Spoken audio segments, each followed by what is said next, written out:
Hello students, question है choose the correct reason for the stability of lyophobic colloidal particles. यानी कि lyophobic colloidal particles की stability के लिए हमें करेक्ट रीजन बताना है कौन सा होगा। ठीक है, 4 ऑप्शन दिए हुए हैं हमें। ऑप्शन 1 में गिवन है कि preferential absorption of ions of their surface from the solution. यानी कि जो आयंस का एब्जॉर्प्शन होता है सोल्यूशन की सरफेस पे वो प्रेफरेंशियल होना चाहिए, सिलेक्टिव होना चाहिए, यानी कि पर्टिकुलर होना चाहिए। ठीक है, तभी तो लायोफोबिक कोलॉइडल सोल्स बनेंगे ना। तो यानी कि ये जो है करेक्ट होगा हमारा reason in order to attain the stability for lyophobic colloidal particles, right.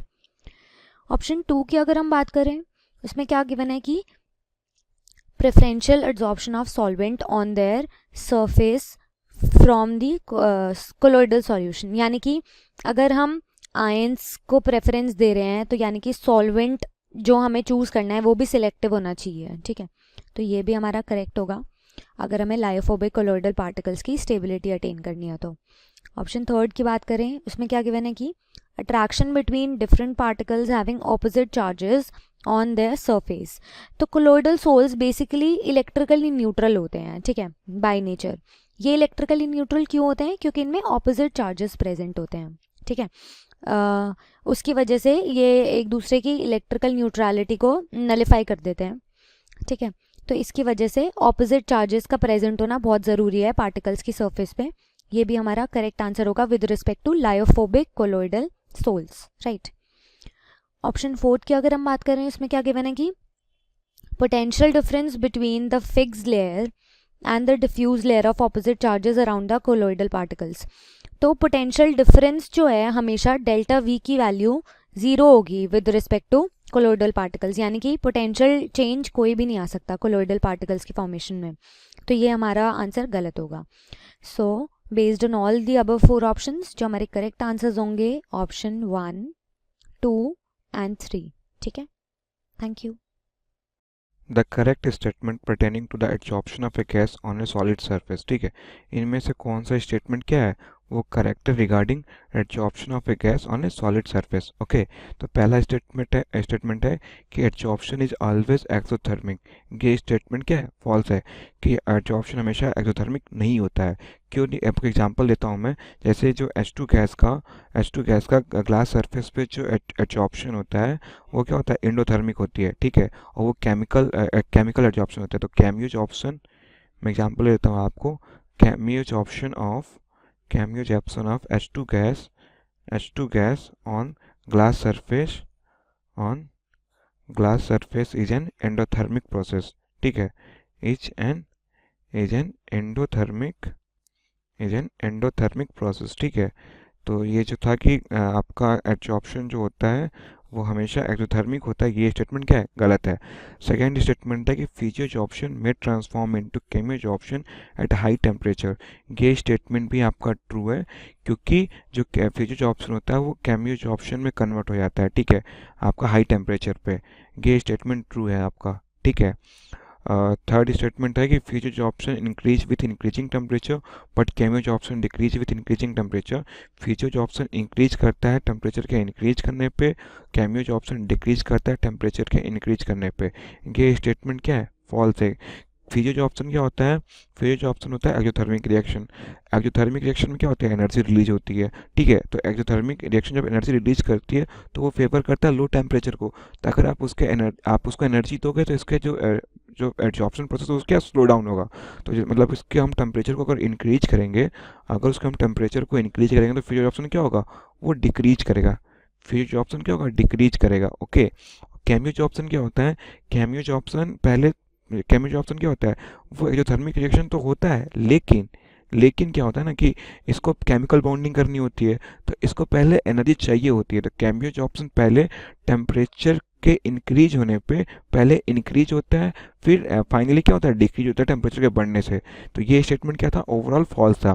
Fourth statement है chemisorption is more exothermic than physisorption, however it is very slow due to higher energy of activation. ये बात तो मैंने ही बता दी थी कि केमियोजॉर्प्शन क्या होता है? वो मोर एक्सोथर्मिक होता है फिजियोजॉर्प्शन से। ये स्टेटमेंट करेक्ट है, लेकिन क्या होगा? वो वो स्लो होता है क्योंकि इसकी एनर्जी ऑफ एक्टिवेशन क्या हाई होती है। इसको क्या चाहिए होता है, इसको हीट चाहिए होगा पहले स्टार्टिंग में, क्योंकि इसकी एक्टिवेशन एनर्जी क्या होती है, बहुत काफ़ी हाई होती है। तो ये स्टेटमेंट भी हमारा ट्रू है। और केमियो जो ऑप्शन जो होगा वो पहले टेम्परेचर के इंक्रीज करने पे इंक्रीज करता है और फिर क्या होता है, डिक्रीज करता है केमियो जो ऑप्शन। तो हमारा कौन कौन सा स्टेटमेंट इसमें करेक्ट था, तो हमने देखा कि हमारा सेकेंड स्टेटमेंट और फोर्थ स्टेटमेंट क्या है हमारा करेक्ट है। तो ऑप्शन देखते हैं। पहला ऑप्शन दे रहा है फर्स्ट सेकंड थर्ड फोर्थ, नहीं, क्योंकि फर्स्ट वाला क्या मेरा गलत है, ठीक है, तो ये ऑप्शन ही गलत हो गया। सेकंड थर्ड फोर्थ, सेकंड तो करेक्ट है बट थर्ड क्या है मेरा फॉल्स है, तो ये ऑप्शन भी गलत। थर्ड ऑप्शन है फर्स्ट और थर्ड दोनों तो फॉल्स ही है, तो ये ऑप्शन भी गलत। फोर्थ ऑप्शन है सेकंड और फोर्थ, हाँ सेकंड भी ट्रू है फोर्थ भी ट्रू है, सेकंड भी ट्रू है फोर्थ भी ट्रू है, तो मेरा क्या फोर्थ ऑप्शन क्या है करेक्ट है। Hello friends, so now we have question that assertion हमें दिया गया है और एक रीजन दिया गया है। तो असर्शन हमें क्या दिया गया है कि micelles are formed by surfactant molecules above the CMC critical micellisation concentration, okay. और हमें रीजन दिया गया है the conductivity of a solution having surfactant molecule decrease sharply at CMC। तो हम असर्शन और रीजन दोनों को एक बार एनालाइज करते हैं। तो हमें असर्शन के अंदर क्या दिया गया है, असर्शन के अंदर हमें दिया गया है कि micelles are formed by surfactant molecule above the CMC। तो अगर हम मिसाइल फॉर्मेशन की बात करें, मिसाइल्स फॉर्मेशन, तो मिसाइल्स का फॉर्मेशन कैसे होता है कि हम जानते हैं कि मिसाइल्स के जो पार्टिकल होते हैं RCOONA, this is positive this is negative, इनका साइज जो है वो छोटा होता है कोलाइड पार्टिकल्स के साइज से, ओके। जिसकी वजह से ये लो कंसंट्रेशन पे एज अ नॉर्मल सॉल्यूशन और ट्रू सॉल्यूशन बिहेव करते हैं। बट अगर हम इनका कंसंट्रेशन अबव कर दें, कंसंट्रेशन को हम बढ़ा दें और हम कंसंट्रेशन को greater than equal to CMC, जिसे हम क्रिटिकल मिसाइलेशन कंसंट्रेशन बोलते हैं, उससे ज़्यादा कर दें, तो उस कंसंट्रेशन से ज़्यादा होने पर ये पार्टिकल्स आपस में एग्रीगेट हो जाते हैं और एग्रीगेशन होने से इनका साइज जो है वो कोलाइड पार्टिकल के साइज का हो जाता है, क्योंकि अभी एक से ज़्यादा पार्टिकल आपस में एग्रीगेट हो गए हैं, इसकी वजह से इनका साइज कोलाइड पार्टिकल्स के बराबर हो जाता है। तो ये जो मॉलिक्यूल बनता है इसे हम बोलते हैं मिसाइल, ओके। और ये मिसाइल फॉर्मेशन की जो प्रोसेस है वो अबव CMC पे स्टार्ट होती है, मतलब जब कंसंट्रेशन हमारी CMC से ज़्यादा होगी उस कंडीशन पे ये फॉर्मेशन स्टार्ट होगा। तो अगर हम यहाँ से देखें तो हमारा असर्शन कैसा हुआ, हमारा असर्शन क्या बोलते हैं, micelles are form surfactant molecule above the CMC, हमने यहाँ पे देखा, तो हमारा असर्शन राइट है। अब हम रीज़न देखते हैं इसके लिए, the conductivity of a solution having surfactant molecule decrease sharply at CMC। तो अगर मैं यहाँ से बात करूँ, क्योंकि हमने देखा RCOO -Na+, तो यहाँ पे आयंस हैं, इस दैट मीन्स यहाँ पे हमारे पास कंडक्टिविटी जो है, अगर हम एक सिंगल मॉलिक्यूल की बात करें तो कंडक्टिविटी कैसी होगी, हाई होगी। और अगर हम कंसंट्रेशन बढ़ाएं तो कंसंट्रेशन बढ़ाने पर, सपोज कंसंट्रेशन हमने बढ़ाई और वो लोअर है अभी CMC से, तो एट दैट टाइम तक क्या होगा, ये पार्टिकल्स एग्रीगेट नहीं हुए होंगे और ये पार्टिकल्स फ्री स्टेट में, मतलब RCOO- आयंस और Na पॉजिटिव ये आयंस की तरह होंगे। तो क्योंकि बहुत सारे आयंस होंगे, अभी एग्रीगेशन नहीं हो रहा है, जिसकी वजह से कंडक्टिविटी की अगर हम बात करें CMC से लो लेवल पर कंडक्टिविटी, तो कंडक्टिविटी यहाँ कैसी होगी, हाई होगी।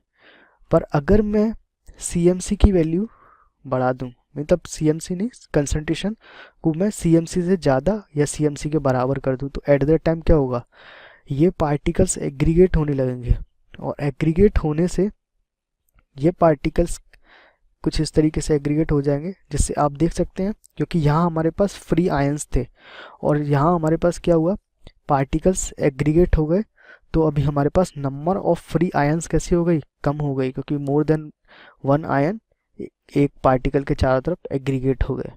इसकी वजह से हमारे पास आयंस के नंबर कम हो गए और आयंस के नंबर कम होने की वजह से अगर हम अबव CMC और CMC पर बात करें तो हमारी कंडक्टिविटी जो है वो लो हो जाएगी।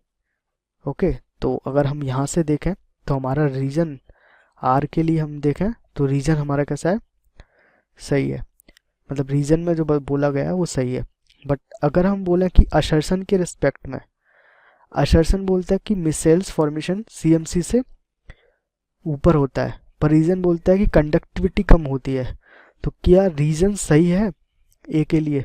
नहीं, ए के लिए रीजन क्या होगा कि सीएमसी से अबव होने पर जो पार्टिकल्स के उनका एग्रीगेशन होता है, जिसकी वजह से मिसेल्स फॉर्मेशन होता है। पर रीजन हमें दिया गया कंडक्टिविटी के रेफरेंस में। तो हमारे पास रीजन और असर्शन दोनों सही है, बट रीजन जो है वो करेक्ट रीजन नहीं है असर्शन के लिए। तो हमारे पास राइट आंसर कौन सा होगा? If both A and R are correct, R is the correct explanation of A. नहीं, जो हमने अभी देखा, if A and R are correct but R is not the correct explanation of A, right. So B is right option. Thank you.